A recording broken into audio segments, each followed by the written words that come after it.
नमस्कार, स्वागत है आपका एनडीटीवी इंडिया पर। शाम के 6 बज गए हैं, वक्त हो गया है सवाल इंडिया का। न्यूज रूम से आप देख रहे हैं शो और देखिए आज के दिन की बड़ी खबर जिसकी शुरुआत हम कर रहे हैं। बिहार में देखिए चुनाव नतीजे आ गए हैं, लेकिन लालू परिवार में जिस तरह की स्थिति बनी हुई है उसको लेकर सवाल यह है कि यहां से आगे का रास्ता कहां जाता है। रोहिणी आचार्य वर्सेस तेजस्वी यादव, और इन सब के बीच में रोहिणी आचार्य का एक नया वीडियो सामने आया है जिसमें वो बड़ी नाराजगी में बात कर रही हैं और ये बात हो रही है एक पत्रकार से, जिसमें वो भड़ास निकालते हुए कह रही हैं कि ससुराल जाने की नसीहत ना दी जाए उन्हें। और यहाँ पर जिक्र उन्होंने लालू यादव को किडनी डोनेट करने का भी किया कि जिस समय पिता की जान बचाने की बात आई, किडनी डोनेट करने की बात आई, तो उस समय बेटा पीछे हट गया और आगे पिता के लिए मैं खड़ी रही।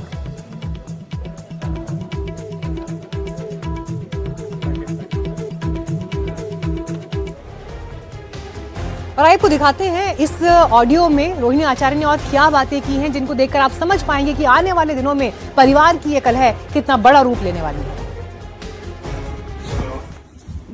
हेलो, हाँ कौन है? कन्हैया बेलारी जी का नंबर है? हाँ बोल रहा हूँ। रोहिणी आचार्य बोल रहे हैं? हाँ बताया जाए। कल क्या आप बोल रहे थे टीवी पे? तो बोल ही रहा हूँ, तो सुन ही ली है यार। नहीं, आप अपने मुंह से हमको बताइए ना, क्या बोल रहे थे? कौन बोला था आपको बोलने के लिए? नहीं कोई नहीं बोला था। मैंने कहा, मैंने तो बोला ही है कि बेटियों का काम है अपने घर में रहना शादी के बाद में, यही बोला था। ठीक है, मेरे हिसाब किताब मेरा रखे हैं कि हम कितना बार अपने माँ बाप के घर में जाते हैं। नहीं मैडम, मैं इतना नहीं रखी। मैंने ये कहा इसमें अगर कोई गलत कहा हो तो कहिए, अब बताइए। नहीं, क्या मतलब? तक अपने नैहर में नहीं रहना चाहिए, मैंने यही कहा था। हाँ, तो क्यों कोई ज्यादा दिन मतलब कितना दिन होता है? 1 घंटा 2 घंटा कितना दिन का होता है? ज्यादा दिन बताइए। नहीं आप जितना आप, मेरा तो कहना यही था। आप चूंकि अभी लगता है आपकी तबीयत खराब है, आवाज भी नहीं आ रही है, मैं ये नंबर रख लेता हूँ आपको बाद में। नहीं, बाद में मेरा तबीयत बहुत ठीक है, आप बात कीजिए। बेटियों को कितना घंटा कितना दिन मायके में रहना चाहिए, खाली इसका हिसाब बताइए। भाई पर्व त्योहार उत्सव पर शादी ब्याह में आना चाहिए, फिर चले जाना चाहिए। हम वहाँ पे बैठते हैं, हम आपके घर में बैठते हैं। यार मैंने जो लगा जवाब दिया, अगर इसमें आपको कोई ऑब्जेक्शन है, बुरा लगा तो वो दूसरी बात है। नहीं, हमको कोई बुरा नहीं लगा। हमको बुरा लगा कि आप मेरी माँ का नाम लेके बोले कि राबड़ी देवी से बात हुआ। कब बात हुआ है राबड़ी देवी से आपका? नहीं, मैंने नाम लिया, किशनदर में नाम लिया। मेरा कहने का मतलब वो दूसरा था, आप दूसरा समय। मैं थोड़े आपके खिलाफ हूँ। नहीं, मेरे खिलाफ के बात नहीं हो रहा। नहीं, यहाँ खिलाफ का बात नहीं हो रहा है। यहाँ बात हो रहा है, कि बेटियों को कुंडले मार के मायके में नहीं बैठना चाहिए था। आप बताइए, आपको कौन बोला ये सब बात? अब जाके लालू यादव, आपकी माँ थोड़े बोले हैं कि कुंडली मार कर नहीं बैठ। मैं अपने से कहा कि बेटियों को एक मिनट, आप अपनी बेटियों को बोलिएगा, आप अपनी बहन को बोलिएगा, आप अपनी माँ को बोलिएगा, आप अपनी बहू को बोलिएगा। आप इस बेटी का जिम्मा नहीं लिए हैं। इस बेटी का जिम्मा लालू यादव राबड़ी देवी लिया है। और कितना बार हम अपने मायके में आके बैठते हैं, जाके हिसाब किताब कर लीजिएगा। आपकी तरह घटिया आदमी नहीं है, समझे? अच्छा ठीक। हम अपने पति के घर में बैठते हैं, माँ बाप जब बुलाया है तब गए। इस बार भी आपका बॉस लीडर तेजस्वी यादव बुलाया था, तब हम गए थे। जा करके रजिस्टर मेंटेन में कर लीजिएगा सुधार। कितना दिन रोहिणी आचार्य कितना साल तक बैठती है? अच्छा, एक और बात, शादीशुदा औरत लोग का क्या काम है ये तो आप बहुत अच्छा से बता दिए। मायके में नहीं बैठना चाहिए। आप ये क्यों नहीं पूछे कि शादीशुदा औरत का हिम्मत कैसे हुआ अपने बाप को किडनी देने का? बताइए। हम क्या बेटा काहे नहीं दिया? आप बताइए इसका जवाब। ये रोहिणी आचार्य पूछ रही है। नहीं, आप क्रोध में है ना? आप क्रोध में क्रोध में हम नहीं है, हम सवाल पूछ रहे हैं। आप जो बोल रहे हैं ना कि बेटियों को मायके में शादी में आना चाहिए, पर्व त्योहार में आना चाहिए, फिर चल जाना चाहिए, तो ये तो आप नहीं बोले कि शादीशुदा महिला लोग को, शादीशुदा बहन बेटी को अपने बाप को किडनी नहीं देना चाहिए, ये तो आप नहीं बोले। नहीं, मैं किडनी का ये बोला कि लालू यादव को किडनी देने के लिए मैं भी अपना किडनी दे दूंगा। आइए दीजिए। जब देने का बात आया तो बेटा भाग गया और आप आए किडनी देने के लिए। नहीं, ये जानकारी मैं जानता हूँ कि कोई भागेगा नहीं। लालू जी को किडनी देकर नीले करोड़ों लोग हैं। ये तुम आइए ना, नहीं, आइए ना। लालू यादव जी की तरह बहुत करोड़ों लोग बेचारा किडनी के लिए मर रहा है। आइए आप लोग दीजिए एक हक निकाल के, लालू जी के नाम पे दान कीजिए, लालू जी के नाम पे दान कीजिए आप लोग किडनी। आइए, हिम्मत है, एक बोतल खून देने का हिम्मत नहीं है यहाँ पे बकवास करने के लिए। अब आप तो गुस्सा में है, इसलिए गुस्सा आएंगे। अभी अब आपको खींच करके लाएंगे, आप मीडिया के सामने आइए, हमसे बात कीजिए। हिम्मत है हमसे बहस करने का, आइए बात कीजिए। और मैं आपसे बस नहीं कर सकता। नहीं बात कर सकते ना, क्या कि मुंह नहीं है आपको शर्म, आपकी माँ को शर्म आ रहा होगा आप जैसा घटिया बेटा पैदा करने के लिए। और आपके घर में जो बहू होगी वो शर्म आ रहा होगा उसको। आप चूंकि गुस्सा में है, फिर बाद में बतियाइएगा। बाद में बतियाने लायक आप लोग नहीं है, आपको भगवान जी का ऊपर थप्पड़ पड़ेगा। तो रोहिणी आचार्य की पूरी बात आपने इस ऑडियो में सुनी, लेकिन इस बीच बड़ी खबर हमारे पास तेज प्रताप यादव को लेकर आ रही है, जिन्होंने बड़ा बयान दिया है। तेज प्रताप ये कह रहे हैं कि मेरे माता पिता को मानसिक प्रताड़ना की जांच हो। पीएम मोदी, गृह मंत्री अमित शाह और बिहार सरकार से अपील कर रहे हैं। बताया जा रहा है कि कुछ जयचंद मानसिक और शारीरिक दबाव डाल रहे हैं। अगर इसमें जरा सी भी सच्चाई है तो ये न सिर्फ मेरे परिवार पर हमला है, बल्कि आरजेडी की आत्मा पर प्रहार है। ये बड़ा बयान तेज प्रताप यादव ने दिया है। और आइए सीधे चलते हैं हमारे सहयोगी शिवम के पास। शिवम इस वक्त और जानकारी के साथ जुड़ गए हमारे पास। शिवम, देखिए इस समय लालू परिवार में जिस तरह से तलवारें खींची हुई हैं, भाई बहनों के बीच, परिवार के बीच, एक तरफ तेजस्वी खड़े हैं, एक तरफ तेज प्रताप खड़े हैं। रोहिणी आचार्य का ऑडियो हमने सुनाया, लेकिन तेज प्रताप का इस मैटर में अब सीधे सीधे गृह मंत्री से अपील कर देना, पीएम से अपील कर देना कि इस मामले की जांच हो। किस दिशा में जाता हुआ ये पूरा मामला दिखाई दे रहा है? जी, तेज प्रताप यादव अब अपनी बहन रोहिणी आचार्य के समर्थन में आ चुके हैं।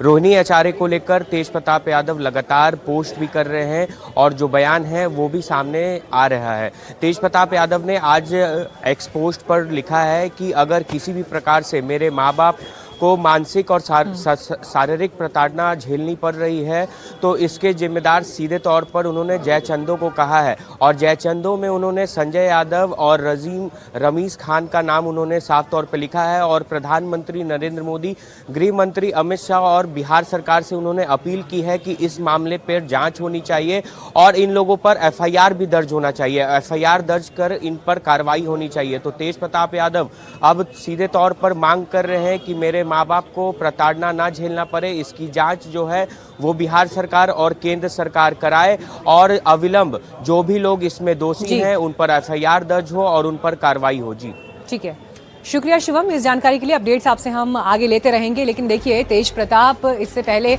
अलग पार्टी बनाकर चुनाव लड़ चुके हैं, हालांकि जीत तो दर्ज नहीं कर पाए, लेकिन सरकार को नैतिक समर्थन दे दिया है। और उस सब के बीच अब ये बयान उनका आने वाले दिनों में तेजस्वी यादव की यकीनन मुश्किलें बढ़ाएगा। तो देखिए एक तरफ नतीजे आ गए हैं, लेकिन उसके बावजूद भी चर्चा का विषय यहाँ पर लालू परिवार लगातार बना हुआ है। इस पूरे मामले में जहाँ पर रोहिणी आचार्य खिलाफ खड़ी हुई दिखाई दे रही हैं, आरोप लगा रही हैं कि उनका अपमान हुआ, परिवार में चप्पल फेंकी गई। तेजस्वी यादव ने इन आरोपों पर क्या जवाब दिया, सुनिए।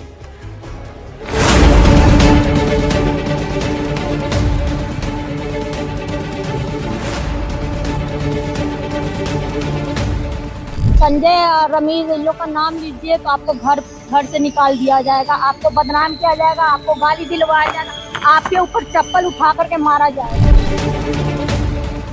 राष्ट्रीय जनता दल के विधायक नतीजों की समीक्षा के लिए बैठे। सूत्रों के मुताबिक इसी बैठक में तेजस्वी ने पहली बार घर के झगड़े पर बोला।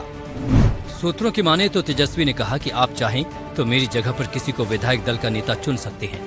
रोहिणी के आरोप का जवाब देते हुए तेजस्वी ने कहा कि उन्होंने किसी नेता का टिकट काटने को कहा था। लेकिन मैंने ऐसा नहीं किया।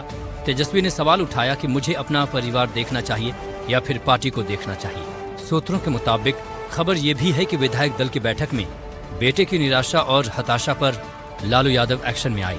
लालू ढाल बनकर खड़े हो गए और कहा तेजस्वी यादव विधानसभा में पार्टी का नेतृत्व जारी रखें।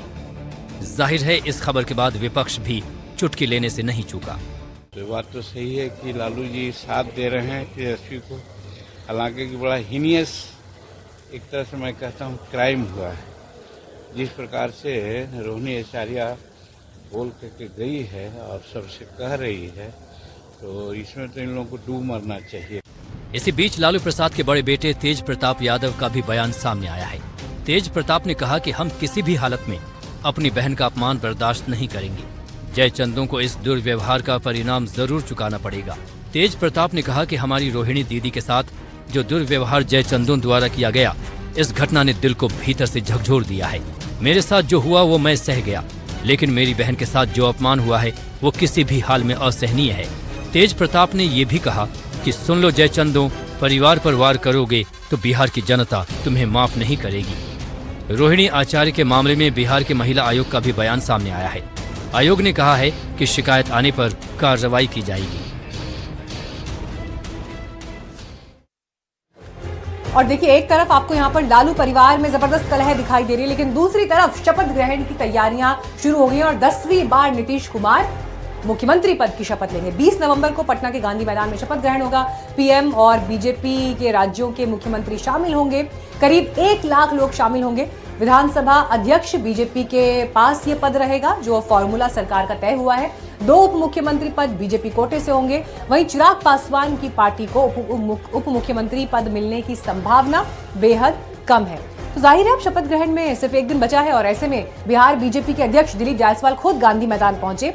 उन्होंने वहां पर समारोह की तैयारियों का जायजा लिया। एनडीटीवी से बातचीत के दौरान उन्होंने कहा कि बीते 20 साल में यह पहला मौका होगा जब कोई प्रधानमंत्री खुद बिहार के शपथ ग्रहण समारोह में शामिल होंगे। हमारे साथ बिहार भाजपा के प्रदेश अध्यक्ष दिलीप जायसवाल। ये सर, क्या तैयारियां है? प्रधानमंत्री भी आने वाले शपथ ग्रहण पर। सभी लोग, माननीय मुख्यमंत्री महोदय, उप मुख्यमंत्री महोदय, सारे प्रशासन जो है इस तैयारी की समीक्षा कर रहे हैं। दुनिया के सर्वाधिक लोकप्रिय नेता और भारत के यशस्वी प्रधानमंत्री श्री नरेंद्र मोदी जी भी इस शपथ ग्रहण के ऐतिहासिक पल के साक्षी बनेंगे। इसको लेकर के प्रशासन जो है पूरी तैयारी कर रही है और करीब करीब 2.5 से 3 लाख लोग भी, मतदाता भी इस ऐतिहासिक पल के साक्षी होंगे। इतना बड़ा इवेंट होगा सर, 15 साल के बाद गांधी मैदान में होगा शपथ। 20 साल बाद उत्सव का माहौल, हाँ, उत्सव का माहौल होगा। और देखिए, बिहार ने नतीजे ऐसे दिए कि उसके बाद कहीं कोई संशय रह नहीं गया। अब सरकार फॉर्मेशन, सरकार का स्वरूप क्या होगा, सवाल सबके जहन में यही है।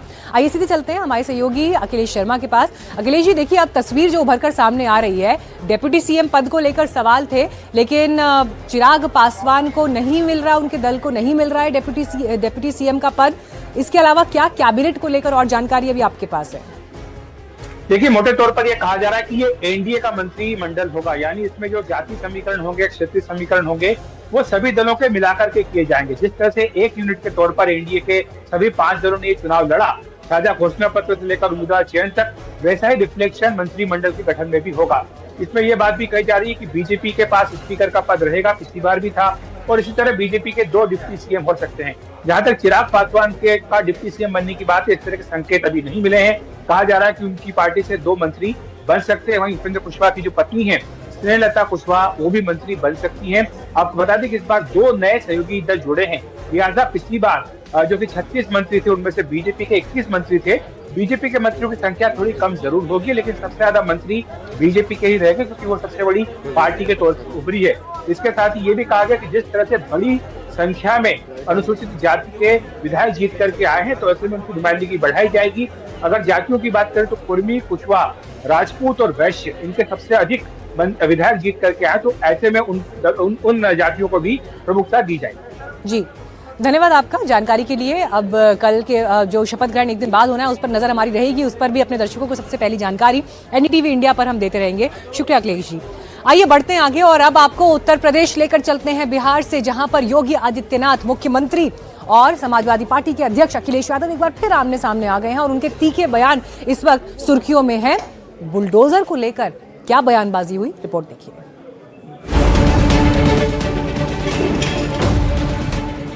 बुलडोजर जैसी क्षमता और दृढ़ प्रतिज्ञा जिसमें हो वही बुलडोजर चला सकता है। दंगाइयों के सामने नाक रगड़ने वाले लोग बुलडोजर के सामने वैसे ही पस्त हो जाएंगे। वो लोग इस्तेमाल करते हैं बुलडोजर का जो डिस्ट्रक्शन पसंद करते हैं, जो कॉन्स्टिट्यूशन पे भरोसा नहीं करते। योगी आदित्यनाथ और अखिलेश यादव फिर एक बार आमने सामने हैं। अखिलेश ने बुलडोजर पर सवाल उठाया है और योगी ने अपने तरीके से उसका जवाब भी दिया है। पहले सुनिए कि बात शुरू कहां से हुई। दरअसल लखनऊ में एक कार्यक्रम के दौरान योगी ने मर्सिडीज गाड़ी वालों का जिक्र करते हुए एक घटना को याद किया। लखनऊ में G20 की एक समिट थी। हम लोगों ने एक G20 रोड बनाया, उसकी सजावट की और सजावट करके वहां अच्छे गमले लगाए, सीसीटीवी कैमरे लगाए। मैंने एक दिन देख रहा था, मैं कुछ गमले गायब हो गए थे, तो मैंने देखा मर्सिडीज से आकर के गमला लेकर के जा रहे हैं। अब आप सोचो मर्सिडीज गाड़ी की कीमत क्या है और एक गमले की कीमत क्या होगी, लेकिन वो जल्दी जल्दी भरे जा रहा है। हमने कहा देखो पकड़ेंगे तो भी बेइज्जती है, पूरी सिटी की बेइज्जती होती है, और कार्रवाई न करें तो भी एक अच्छा कार्य जो किया गया है प्रशासन के द्वारा या व्यवस्था के द्वारा वह भी भंग हो रहा है। तो हमने कहा उनको बुला करके केवल ये फुटेज दिखा दो कि देखो भाई कुछ गमले हमारे गायब हुए हैं, सीसीटीवी फुटेज में ये आपकी गाड़ी आ रही है, आपका फोटो आ रहा है। अखिलेश ने योगी के इसी बयान पर चुटकी ली, लेकिन अब योगी आदित्यनाथ के अगले बयान में इसी तंज का जवाब ढूंढा जा रहा है। योगी ने फिर एक बार सीसीटीवी कैमरों का जिक्र करते हुए क्या कहा, जरा सुनिए। 13 लाख से अधिक सीसीटीवी कैमरे लगा करके उस पूरी की व्यवस्था को एकदम सुरक्षित बना दिया है। आज आप देखते होंगे पहले तो अपराध होता नहीं, लेकिन अगर कहीं छिनैती या लूट की घटना घटित हो गई तो कुछ ही घंटों में अपराधी जेल के शिकंजों में होता है और लंगड़ाता हुआ चलता हुआ दिखाई देता है। यह नया प्रदेश है जो अपराध को स्वीकार नहीं करता है और अपराधियों को यह दिखाने का प्रयास भी करता है कि अगर अपराध किया तो उसकी कीमत उसे चुकानी पड़ेगी। योगी ने पहले की सरकारों को भी निशाना बनाया।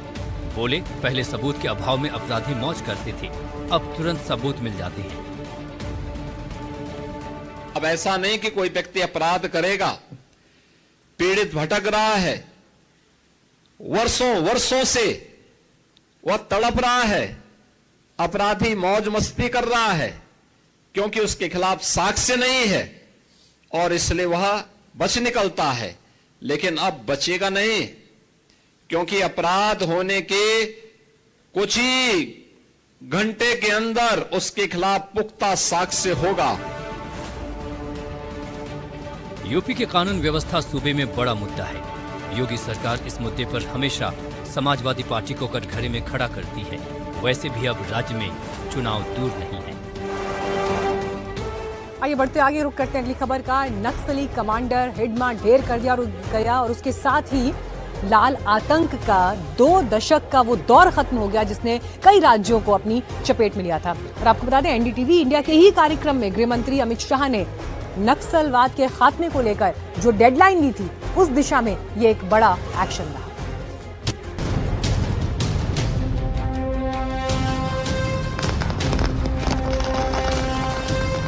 ढेर सारे नक्सली न्यूट्रलाइज हुए हैं, अरेस्ट भी हुए, सरेंडर भी हुए हैं। अब जो थोड़ा बहुत बचा है 31 मार्च के पहले सुरक्षा एजेंसियां पूरा। लाल आतंक के खिलाफ बड़ा प्रहार।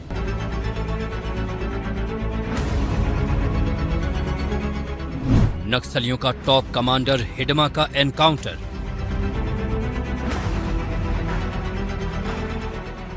माडवी हिडमा के साथ 6 नक्सली भी हुए ढेर। नक्सलियों के खिलाफ जारी ऑपरेशन में आज सुरक्षा बलों को सबसे बड़ी कामयाबी हासिल हुई। सुरक्षा बलों ने मुठभेड़ में नक्सली कमांडर माडवी हिडमा को आंध्र प्रदेश में ढेर कर दिया। आंध्र प्रदेश में माडवी हिडमा समेत 5 और नक्सलियों को मार गिराया गया। छत्तीसगढ़, आंध्र प्रदेश और उड़ीसा के घने जंगलों में हिडमा अपने पूरे लाव लश्कर के साथ लगातार मूवमेंट बनाए रखता था। हिडमा दहशत का दूसरा नाम था। इसके ऊपर कई बड़े हमलों के संगीन आरोप भी थे, जिनमें खासतौर से 2010 में दंतेवाड़ा अटैक का मामला, जिसमें सीआरपीएफ के 76 जवान शहीद हुए थे। इसके अलावा 2013 में हुए झीरम घाटी नरसंहार का मामला भी शामिल है। इस नक्सली हमले में कुल 27 लोगों की जान गई थी, जिनमें छत्तीसगढ़ कांग्रेस के कई दिग्गज नेता भी शामिल थे। इसके अलावा हिडमा ने 2021 में सुकमा बीजापुर में हुई मुठभेड़ की साजिश को भी अंजाम दिया था। इस मुठभेड़ में कुल 22 सुरक्षाकर्मी शहीद हुए थे। माडवी हिडमा के ऊपर 50 लाख रुपए का इनाम घोषित था।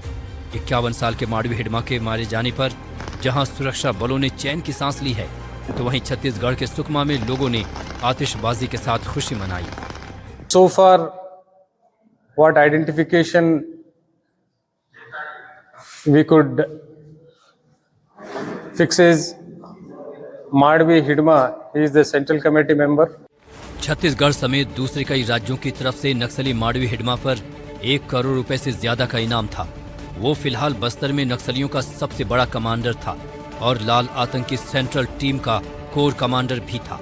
माना जाता है कि कुर्रे गुटा की पहाड़ियों पर जब नक्सलियों के खिलाफ अभियान चलाया गया था, तब माडवी हिडमा बचकर निकलने में कामयाब रहा था, लेकिन अब उसे ढेर कर दिया गया है। इस ऑपरेशन के पूरे होने और टॉप कमांडर हिडमा के मारे जाने पर गृह मंत्री अमित शाह ने सुरक्षा बलों को बधाई दी है।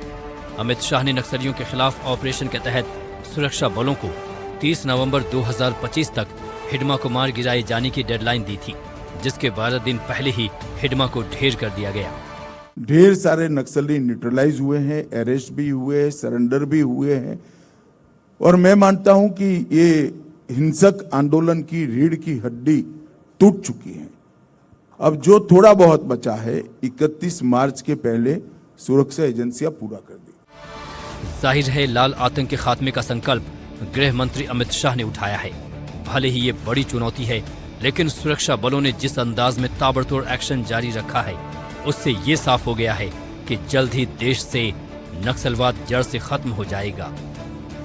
Bureau report, NDTV India. नक्सली कमांडर के खात्मे पर यह खबर आपने देखी, लेकिन देश की राजधानी दिल्ली में जो धमाका हुआ था 10 तारीख को, उसके दोषियों को लेकर जो बड़ी खबर है, उसमें आपको बताएंगे कि आतंकी उमर ने जो नया खुलासा किया है, उस पर किस तरह से हमारे देश में सियासी घमासान मचा है। पूरी खबर ब्रेक के बाद।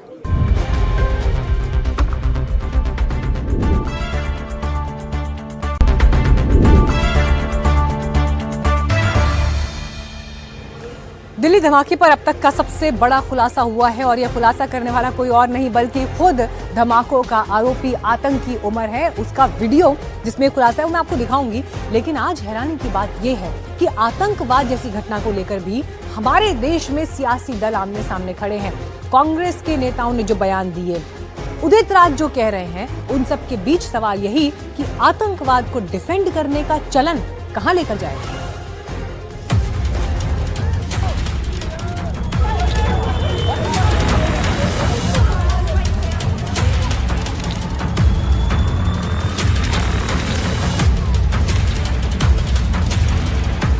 लाल किला ब्लास्ट का सुसाइड बॉम्बर आतंकी उमर उन नबी न तो भटका हुआ युवा था और न ही उसने इस हमले को किसी हड़बड़ी में अंजाम दिया,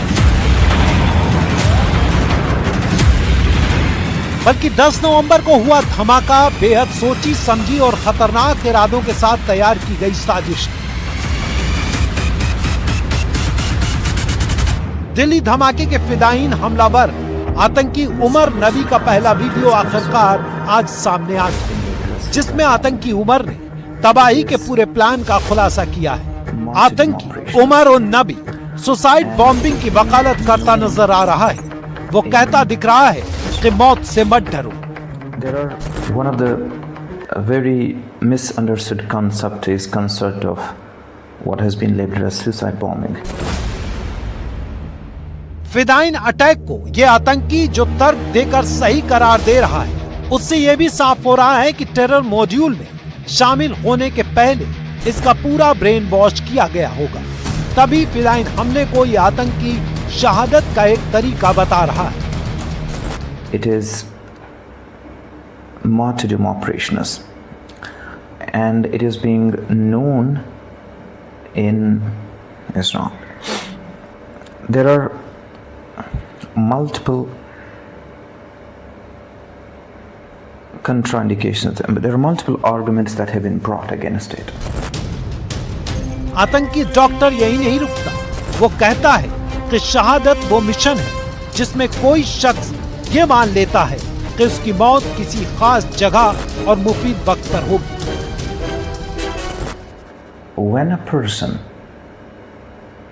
presumes that he is going for sure die at a particular place at a particular time, he goes against the presumption that a particular is going to die in a particular situation. इन खतरनाक मंसूबों को यह आतंकी doctor जिस इत्मीनान से बयां कर रहा है, उसके पीछे इसने कभी ये न सोचा होगा कि लोगों की जान लेने से आखिर उसे क्या हासिल होगा। इस वीडियो में यह आतंकी आत्मघाती हमले को जायज ठहराता नजर आ रहा है। ये तो हुई उस आतंकी की बात जो फिदाइन हमले में मारा गया, लेकिन अब उस मानसिकता को भी जान लेना चाहिए जो ऐसी आतंकी सोच की पैरवी करती है। इस कड़ी में बयानों की कोई कमी नहीं है। विपक्ष की ज्यादातर पार्टियों के नेताओं ने ऐसे बयान जारी किए हैं जो आतंकी सोच पर तो मौन साध लेते हैं, लेकिन उनके खिलाफ होने वाले एक्शन को ही कटघरे में खड़ा कर देते हैं। सुनिए पहला बयान। हमारा कहना है कि दिल्ली में बम कांड हुआ, ऐसे 26 2014 में मोदी जी आए, उसके बाद 26 जगह गड़बड़ी हो गई है। बम कांड हुआ है, लोगों को मारा है, क्या क्या हुआ है। ये क्या पहली बार हुआ नहीं, जब भी इलेक्शन आता है तब होता है। ये क्यों होता है, ये लोगों के दिमाग में सवाल है, ये हम लोगों ने उठाया। और इसी कड़ी में दूसरा बयान बिल्कुल ऐसा ही है, बस कुछ शब्द इधर उधर हुए हैं। ये नेता भी कांग्रेस के कद्दावर नेताओं में से एक है। इनका नाम है उदित राज। इन्होंने महबूबा मुफ्ती के उस बयान की पैरवी की है जो आतंकियों का महिमामंडन करती प्रतीत होती है। हर किसी सरकार को सोचना पड़ेगा कि आपने यहाँ के नौजवान को वादा किया था, तुम्हारे हाथ से पत्थर लेके बंदूक लेके मैं लैपटॉप दूंगा, मगर आज आपने उस नौजवान को सुसाइड बॉम्बर बनाया है। वो भी कोई अनपढ़ नहीं है। अब चलिए आप उदित राज को भी सुनिए, खुद ही तय कीजिए कि आखिरकार आतंकियों के खौफनाक और दहलाने वाले प्लान को ये नेतागढ़ कैसे डिफेंड कर रहे हैं। पब्लिक में परसेप्शन बनाया जाएगा कि और अच्छा होता जा रहा, और अच्छा होता जा रहा। तो क्या किया जा सकता है। देश में 90% लोग जो उनको नेता बता देते हैं या मीडिया के माध्यम से अंधभक्त हैं, उसी तरीके से वो सुन लेते हैं। जाहिर है आतंकियों के मंसूबे, उनके खौफनाक इरादों के पीछे बस एक ही मकसद है, दहशत फैलाना, तबाही लाना और मासूमों की जान लेना। लेकिन इन खौफनाक मंसूबों को स्वार्थ से भरी बयानबाजी और घटिया सियासत के पर्दे के पीछे छिपा लेना किस मानसिकता की तरफ इशारा करता है, इस सवाल का जवाब भी हम आपके लिए छोड़ देते हैं। Bureau report, NDTV India. पूरे मामले को लेकर कांग्रेस नेता और सांसद इमरान मसूद का एक बयान तेजी से इन दिनों वायरल हो रहा है, जिसमें वो आतंकवादियों को भटका हुआ बता रहे हैं। एनडीटीवी ने उनसे पूछा आखिर ऐसे बयान की वजह क्या है। मेरे साथ कांग्रेस पार्टी के लोकसभा सांसद इमरान मसूद हैं। इमरान भाई, जिस तरीके से लाल किला के सामने बम धमाका हुआ और उसके बाद जो कार्रवाई चल रही है जांच एजेंसी की, आपका एक बयान इसको लेकर के उसको लेकर विवाद हो रहा है। आपने भटके हुए नौजवान कह दिया है आतंकियों को। तो भैया एक बात तो सफाई देंगे कि ऐसा आपने? नहीं, मुझे एक बात तो बताइए, जो ये काम कर रहे हैं वो भटके हुए ही तो हैं। आप कौन से रास्ते पर जा रहे हो? इस्लाम का ये रास्ता नहीं है। आप बता रहे हो, वीडियो जारी कर रहे हो कि मैं शहीद हो जाएंगे। शहीद हो गए तो तुम्हारे लिए जहन्नुम के रास्ते खुलेंगे। सबसे पहली बात तो खुदकुशी करना हराम, और खुदकुशी कर रहे हो और अपने साथ बेगुनाह लोगों को मार रहे हो, और तुम शहीद कैसे हो सकते हो? मतलब क्या है उसके अंदर शहादत का? तो ये भटकना नहीं है तो और क्या है? इस्लाम की कौन सी तस्वीर पेश करना चाह रहे हो? हमारे यहाँ आतंकवाद के लिए कोई जगह नहीं है। इस्लाम के अंदर आतंक, और हमारा मजहब सिखाता है वतन के साथ मोहब्बत। तुम वतन के साथ गद्दारी कर रहे हो और बातें बतानी इधर उधर की। भाई वही सवाल है कि वतन के साथ गद्दारी करने वाले को आप भटका हुआ नौजवान क्यों कह रहे हैं? ये सवाल है। जो वतन के साथ गद्दारी कर रहा है वो भटक ही तो रहा है, और क्या कर रहा है? मुझे एक बात बताओ, आप उसके लिए शब्दों को पकड़ रहे हो मेरे मुंह में डालने के लिए। मैं सीधे सीधे कह रहा हूं, एतराज है कि इतना सॉफ्टली आप भटका हुआ नौजवान क्यों कह रहे हैं? सॉफ्ट लफ्ज है। भटकने वाले तो जहन्नुम का दरवाजा खोल रहा हूं मैं, भटका हुआ आप क्या बात कर रहे हो? वही सवाल पूछ रहा हूं। हाँ, मैं कह रहा हूं तुम्हारे लिए जहन्नुम का दरवाजा खुलेगा। सच्चाई को बोलने की इतनी हिम्मत रखो ना। आप बिल्कुल ठोस कह रहे हैं, मैं आपसे सहमत भी हूँ। जो आलोचक सवाल उठा रहे हैं वो कह रहे हैं कि इमरान साहब जो है वो आतंकियों को भटका हुआ नौजवान कह रहे हैं। सबसे बड़े आतंकी तो तुम हो जो सवाल उठाने का काम कर रहे हो। तुम मुल्क के अंदर नफरत पैदा कर रहे हो। मुल्क में नफरत क्यों पैदा कर रहे हो? मुल्क के मोहब्बत से चलेगा, तुम्हारी नफरत से नहीं चलेगा। ठीक है, तो इमरान मसूद कह रहे हैं कि उन्होंने अपने हिसाब से बिल्कुल दो टूक कहा कि आतंकी जो हैं वो गलत बयानी कर रहे हैं, और जो उनका पूरा कॉन्सेप्ट है, जो पूरी उनकी कार्रवाई है, वो उसका विरोध कर रहे हैं। उसके खिलाफ उन्होंने दो टूक अपनी राय रखी है, और इस पर जो सवाल खड़े कर रहे हैं वो दरअसल नफरत फैला रहे हैं, और वो भी वही काम कर रहे हैं जो आतंकी करना चाहते हैं। दिल्ली से अपने सहयोगी सुशील राठी के साथ मैं जैनेंद्र, एनडीटीवी इंडिया के लिए। आतंकी उमर के वीडियो के बाद देखिए सवाल तो कई उठ रहे हैं, आपने कुछ सियासी बयान भी सुन लिए, लेकिन इन सब के बीच इस्लामिक स्कॉलर्स ने इस पर कड़ी आपत्ति जताई है। उन्होंने कहा कि इस्लाम का रास्ता मानवता के खिलाफ नहीं जाता है, और इसीलिए उस वीडियो में जो बात की गई है कैसे उसकी कड़ी आलोचना इस्लामिक स्कॉलर्स ने की है। आतंकी डॉक्टर उमर नबी ने 10 नवंबर को दिल्ली में धमाका किया था। जांच के बाद ये भी साफ हो गया कि ये एक फिदायीन हमला था। सुसाइड बॉम्बर आतंकी उमर नबी ने इस वारदात को अंजाम दिया था। अब इसी आतंकी डॉक्टर उमर का जो वीडियो सामने आया है उसमें वो सुसाइड बॉम्बिंग की पैरवी करता नजर आ रहा है। इस वीडियो में ये आतंकी इस्लाम की दुहाई देकर आतंक के लिए सुसाइड बॉम्बिंग की बात कर रहा है, लेकिन इस्लाम के जानकारों ने इसकी तमाम खोखली दलीलों को सिरे से खारिज किया है। इस्लामिक स्कॉलर्स का कहना है कि आतंकी उमर के दावों का इस्लाम से कोई सरोकार नहीं है। जो आतंकवादी हमले हैं या खुदकुश हमले, ये भी इस्लाम की रूह से नाजायज और हराम है। शरीयत कतन किसी इस तरह के इंसान को मारने, कत्ल क़िताल, जंगो जिदाल, लड़ाई झगड़ा, लफड़ा किसी एतबार से इजाजत नहीं देती है। शरीयत का नाम लेकर के जो लोग भी इस तरह के हमले कर रहे हैं, खुदकुश हमले कर रहे हैं, ये नाजायज है और हराम है। इस्लाम में ये सब चीजें जायज हैं, और मैं जो कर रहा हूँ ये अल्लाह के बीच का सिलसिला है। वो भटका हुआ व्यक्ति है। इस्लाम में ऐसी कोई भी गुंजाइश नहीं है कि कहीं पर भी आतंकवाद की जगह हो। इस्लाम में किसी नाहक किसी व्यक्ति की जान लेने की कतई इजाजत नहीं है, और इस्लाम खुद सुसाइड को हराम बताता है। तो ये व्यक्ति कौन, कहां से इसका दिमाग इस तरह से कर दिया गया? इस्लाम के जानकारों ने ये साफ किया है कि आतंकियों की मंशा देश को अस्थिर करने की है, और इन्हें ना तो इस्लाम से मतलब है और ना ही मानवता से। ये सिर्फ और सिर्फ देश के दुश्मन हैं, और इनका अंजाम बुरे से बुरा होगा। Bureau report, NDTV India. और इस वक्त हमारे पास आ रही है एक बड़ी खबर लॉरेंस गैंग से जुड़ी हुई, जहां पर अनमोल बिश्नोई को लेकर ये बड़ी खबर आपको बता रहे हैं। अनमोल बिश्नोई को भारत लाने को लेकर ये बड़ी खबर है, भारत लाया जा रहा है। और आपको बताते हैं अनमोल बिश्नोई बाबा सिद्दीकी मर्डर केस में भी इसका नाम आया था, और कई और ऐसे मामले हैं जिसे लेकर आरोपों के घेरे में अनमोल बिश्नोई, और इस बीच उसे भारत लाया जा रहा है। तस्वीर भी आपको दिखा रहे हैं, और जानकारी के साथ हमारे सहयोगी मुकेश टेंगर इस वक्त जुड़ गए हैं। मुकेश, भारत लाया जा रहा है, बड़ी खबर, लेकिन क्या आगे तैयारी है और कैसे ये इन्वेस्टिगेशन आगे बढ़ेगा?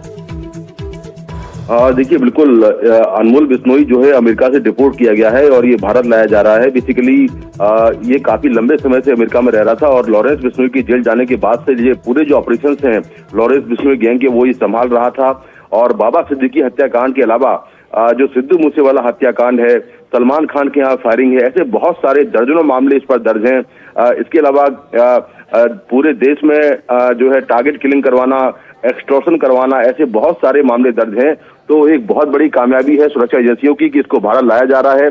सिद्धू मूसेवाला हत्याकांड के करीब 1 महीने पहले ही ये पूरी कॉन्स्पिरेसी करके दुबई भाग गया था और दुबई से फिर ये अमेरिका चला गया था, लेकिन 2024 में इसको अमेरिका में डिटेन किया गया था और तब से ये अमेरिका की जेल में रह रहा था, वहां पर इसको डिटेन करके रखा हुआ था। लेकिन अब अमेरिका ने इसको डिपोर्ट कर दिया है और ये बहुत जल्दी ही कल सुबह तक या कल शाम तक भारत पहुंच जाएगा। तो एक बड़ी कामयाबी सुरक्षा एजेंसियों की, लगातार जो भारतीय एजेंसियां हैं वो अमेरिकी एजेंसियों के संपर्क में थी और उन्हीं की निशानदेही पर इसको ट्रैप किया गया था। 2024 में अमेरिका ने इसको पकड़ा था और तब से ये जेल के अंदर था। चलिए, एक बड़ा कदम 10 लाख रुपए का इनाम भी था और आपको बता दें कि इसका नाम सलमान खान के घर के बाहर फायरिंग के केस में भी 12 अक्टूबर को उसमें भी आया था और 12 अक्टूबर को एनसीपी नेता बाबा सिद्दीकी की हत्या के मामले में भी ये नाम सामने आया था। शुक्रिया मुकेश आपका इस जानकारी के लिए। आइए बढ़ते हैं आगे, रुक करते हैं अगली खबर का। बात अब बांग्लादेश की, क्योंकि बांग्लादेश में तख्ता पलट की क्या एक बार फिर से परिस्थिति बनती हुई दिखाई दे रही है और उन सब के बीच जो अल्पसंख्यक वहां पर बसे हैं उनका भविष्य क्या होगा, ये इस वक्त बड़ा सवाल है। और इस सवाल के पीछे वाजिब कारण है, क्योंकि बीते 24 घंटे में जिस तरह से वहां पर हिंसा की घटनाएं सामने आई हैं और जो तस्वीर उभर कर सामने आ रही है, भारत के पड़ोस में बसे बांग्लादेश की ये परिस्थिति चिंता पैदा करती है। At Ashulia of Sabah, killing of 6 persons. For all these 3 counts, we have decided to inflict her with only one sentence, that is sentence of death.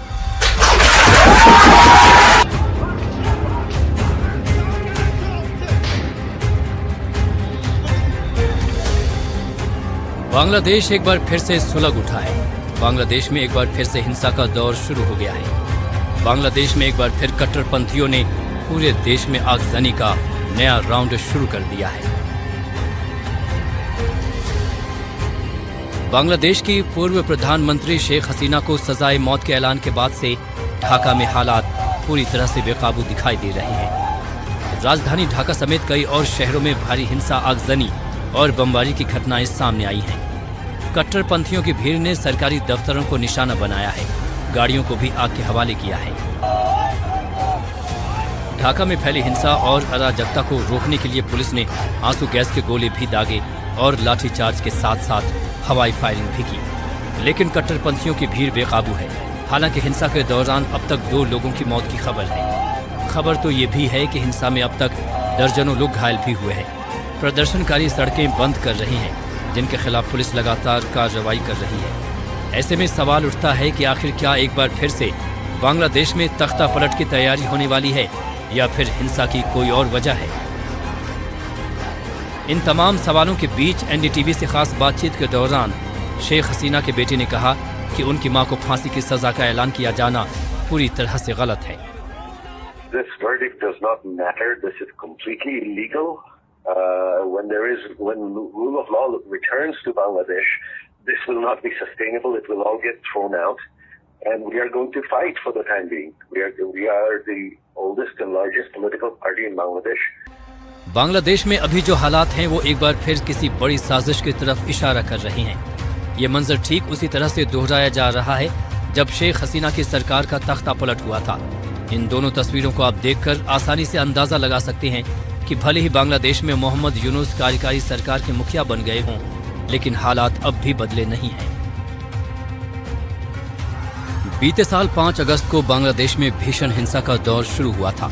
इस दौरान हिंदुओं को भी निशाना बनाया गया था। कट्टरपंथियों की उग्र भीड़ ने मंदिरों समेत हिंदुओं के घरों को आग के हवाले किया था। लंबे संघर्ष के बाद हालात जैसे तैसे सामान्य हुए थे, लेकिन अब एक बार फिर से नए सिरे से बांग्लादेश में वही स्थिति बनती दिखाई देने लगी है जैसा बीते साल पूरी दुनिया ने देखा था। Bureau report, NDTV India. चलिए, इसी के साथ न्यूज रूम से आज सवाल इंडिया का में इतना ही, लेकिन खबरें लगातार आगे भी जारी रहेंगी। आप देखते रहिए एनडीटीवी।